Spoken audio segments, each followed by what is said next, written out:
I say hii ni round 16 UEFA first leg, zimechezwa mechi 4 na hii ndo review. Mechi ya kwanza, mechi ya Bayern always huaga wanafunga magoli, hawa ni firebenders hao. Umemkanda mtu 6-1 Atalanta, goli 6-1 bila huruma. I say these guys are destroying bro. Na always huaga wapo hivi, tunawafahamu Bayern always hawezi kufunga goli moja wakafurahi na wakalizika. Okay, mechi ya pili, mechi ya Liver kafungwa goli moja na Galatasaray.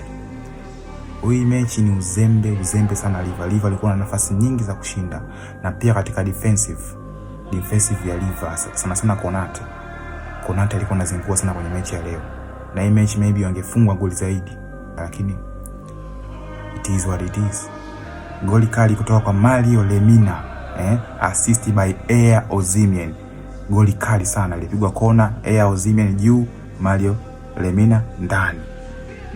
Basi ndo hivyo, it is what it is, Liver kafungwa. Mechi nyingine ni mechi ya Newcastle na Barcelona. Hii mechi Newcastle alikuwa na opportunity kubwa sana kushinda hii mechi, maana kapata nafasi nyingi, katengeneza nafasi nyingi sana, lakini finish ilikuwa ni mbovu.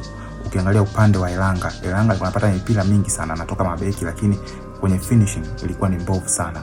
Na pia sio tu hivyo tu, ikawa ni muendelezo alipoingia Murphy bado finishing ilikuwa ni mbovu. Baadaye ndio hivyo goli likapatikana kwa Barnes, hivyo yani wakashinda. Baadaye mwisho wa siku penalty ikapatikana kwa Barcelona wakarudisha, ikawa 1-1.